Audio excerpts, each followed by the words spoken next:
Hi hello ನಮಸ್ಕಾರ welcome back to our Ashu cooking channel. ನಾನು ನಿಮ್ಮ ಅಶು ವೆಂಕಟೇಶ್.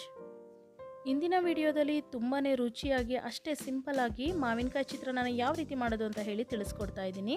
ಬೇಸಿಗೆ ಆಗಿರೋದ್ರಿಂದ ಎಲ್ಲ ಕಡೆ ನಮಗೆ ಮಾವಿನಕಾಯಿ ಸಿಗ್ತಾ ಇದೆ. ಅದನ್ನು ಬಳಸ್ಕೊಂಡು ನಾವು ಮಾವಿನಕಾಯಿ ಚಿತ್ರಾನ್ನ ತುಂಬಾ ರುಚಿಕರವಾಗಿ ಮಾಡ್ಬೋದು. ನಾವು ಇಳ್ಳಿಕಾಯಿ ಚಿತ್ರಾನ್ನ ಮತ್ತು ನಿಂಬೆಹಣ್ಣಿನ ಚಿತ್ರಾನ್ನ ಸಾಮಾನ್ಯವಾಗಿ ಮಾಡಿರ್ತೀವಿ. ಇದು ಕೂಡ ತುಂಬಾ ಅದ್ಭುತವಾಗಿರುತ್ತೆ, ರುಚಿ ಕೂಡ ತುಂಬಾ ಚೆನ್ನಾಗಿರುತ್ತೆ. ನೀವು ಕೂಡ ಒಂದ್ಸರಿ ಟ್ರೈ ಮಾಡಬಹುದು. ಬನ್ನಿ ಹಾಗಾದರೆ ಸಿಂಪಲ್ಲಾಗಿ ಈಸಿಯಾಗಿ ಶುಚಿಯಾಗಿ ಅಷ್ಟೇ ರುಚಿಯಾಗಿ ಮಾವಿನಕಾಯಿ ಚಿತ್ರಾನ್ನ ಯಾವ ರೀತಿ ಮಾಡೋದು ಅಂತ ಹೇಳಿ ತಿಳಿಸ್ಕೊಡ್ತೀನಿ. ರೆಸಿಪಿನ ಶುರು ಮಾಡೋಣ. ಮಾವಿನಕಾಯಿ ಚಿತ್ರಾನ್ನ ಮಾಡೋದಕ್ಕೆ ಸ್ಟವ್ ಮೇಲೆ ಒಂದು ಅಗಲವಾದ ಬಾಣಲೆನ ಇಟ್ಟಿದ್ದೀನಿ. ಅದಕ್ಕೆ 3 ದೊಡ್ಡ ಚಮಚದಷ್ಟು ಎಣ್ಣೆನ ಹಾಕ್ಕೊಂಡಿದ್ದೀನಿ. ಎಣ್ಣೆ ಚೆನ್ನಾಗಿ ಕಾದ ನಂತರ ಇದಕ್ಕೆ 1 ಚಮಚದಷ್ಟು ಸಾಸಿವೆನ ಹಾಕ್ಕೊಂಡಿದ್ದೀನಿ. ಸಾಸಿವೆ ಚೆನ್ನಾಗಿ ಚಿಟಪಟ ಅಂದ ನಂತರ ಇದಕ್ಕೆ 2 ಚಮಚದಷ್ಟು ಕಡಲೆಕಾಯಿ ಬೀಜ, 1 ಚಮಚದಷ್ಟು ಕಡಲೆಬೇಳೆ, 1 ಚಮಚದಷ್ಟು ಉದ್ದಿನಬೇಳೆನ ಹಾಕಿ ಒಂದು 2 ನಿಮಿಷ ಮಧ್ಯಮ ಹುರಿಲಿ ಹುರ್ಕೊಬೇಕು.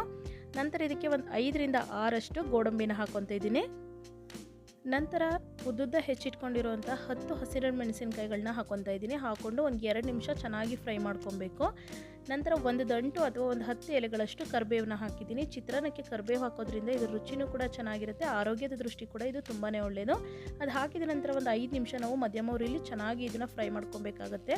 ಇವಾಗ ಇದಕ್ಕೆ ಅರ್ಧ ಚಮಚದಷ್ಟು ಅರಿಶಿಣದ ಪುಡಿನ ಹಾಕಿ 1 ನಿಮಿಷ ನೀಟಾಗಿ ಫ್ರೈ ಮಾಡ್ಕೊತಿದ್ದೀನಿ. ಇವಾಗ ರುಚಿಗೆ ಅನುಗುಣವಾಗಿ ಉಪ್ಪನ್ನ ಹಾಕ್ಕೊತಾ ಇದ್ದೀನಿ.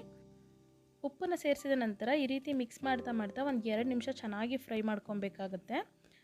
ಈ ರೀತಿ ಫ್ರೈ ಮಾಡ್ಕೊಂಡ ನಂತರ ನಾನು ಮೊದಲೇ ತುರಿದಿಟ್ಕೊಂಡಿರುವಂತಹ 1 ಕಪ್ಪಷ್ಟು ಮಾವಿನಕಾಯಿ ತುರಿನ ಇದಕ್ಕೆ ಸೇರಿಸ್ಕೊಂಡು ಒಂದು 5 ನಿಮಿಷಗಳ ಕಾಲ ಇದನ್ನು ಚೆನ್ನಾಗಿ ಫ್ರೈ ಮಾಡ್ಕೊತೀನಿ.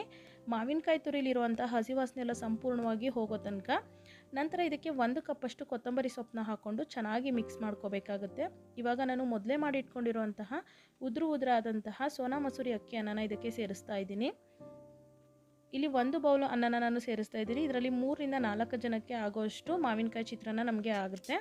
ನಂತರ ಇವಾಗ ನಾನು ತುರಿದಿಟ್ಕೊಂಡಿರೋದ್ರಲ್ಲೇ ಸ್ವಲ್ಪ ಮಾವಿನಕಾಯಿ ತುರಿನ ತೆಗೆದಿಟ್ಕೊಂಡಿದ್ದೆ, ಅದನ್ನು ಕೂಡ ಹಾಕ್ತಿದ್ದೀನಿ. ಈ ರೀತಿ ಹಾಕೋದ್ರಿಂದ ನಮಗೆ ಹಸಿ ಮಾವಿನಕಾಯಿ ತುರಿ ಬಾಯಿಗೆ ಸಿಗೋದ್ರಿಂದ ಚಿತ್ರಾನ್ನ ತಿನ್ನೋ ಟೈಮಲ್ಲಿ ತುಂಬಾ ರುಚಿಕರವಾಗಿರುತ್ತೆ. ಹಾಗಾಗಿ ಅದನ್ನು ಕೂಡ ಸ್ವಲ್ಪ ಹಾಕಿ ಈ ರೀತಿ ನೀಟಾಗಿ ಮಿಕ್ಸ್ ಮಾಡ್ಕೊಬೇಕಾಗುತ್ತೆ. ನಾವು ಈ ರೀತಿ ಸ್ವಲ್ಪ ದೊಡ್ಡ ಬಾಣಲೆನ ತೊಗೊಂಡ್ರೆ ಮಿಕ್ಸ್ ಮಾಡ್ಕೊಳ್ಳೋದಕ್ಕೆ ಈಸಿ ಆಗುತ್ತೆ ಅಂತ ಹೇಳಿ ನಾನು ಮೊದಲೇ ಸ್ವಲ್ಪ ದೊಡ್ಡ ಬಾಣಲೆನ ತೊಗೊಂಡಿದ್ದೀನಿ. ಈ ರೀತಿ ಒಂದು 5 ನಿಮಿಷಗಳ ಕಾಲ ನಾವು ಸ್ಟವ್ನ ಆಫ್ ಮಾಡಿ ಚೆನ್ನಾಗಿ ಮಿಕ್ಸ್ ಮಾಡಿಕೊಂಡ್ರೆ ನಮಗೆ ರುಚಿಯಾದಂತಹ ಮಾವಿನಕಾಯಿ ಚಿತ್ರಾನ್ನ ರೆಡಿಯಾಗಿದೆ. ನೋಡಿದ್ರಲ್ವ ಎಷ್ಟು ಸಿಂಪಲ್ಲಾಗಿ ಈಸಿಯಾಗಿ ಎಷ್ಟು ಬೇಗ ಮಾಡ್ಬೋದು ಅಂತ ಹೇಳಿ. ನಾವು ಕೆಲವೊಂದು ಸರಿ ಗಡಿಬಿಡಿಲಿದ್ದಾಗ ಅಥವಾ ಬೆಳಗಿನ ಟೈಮ್ ಟಿಫನ್ಗೆ ಇದು ತುಂಬಾ ಚೆನ್ನಾಗಿ ಮಾಡ್ಕೊಬೋದು ಮತ್ತು ತುಂಬಾ ಬೇಗ ಕೂಡ ಮಾಡ್ಕೋಬೋದು.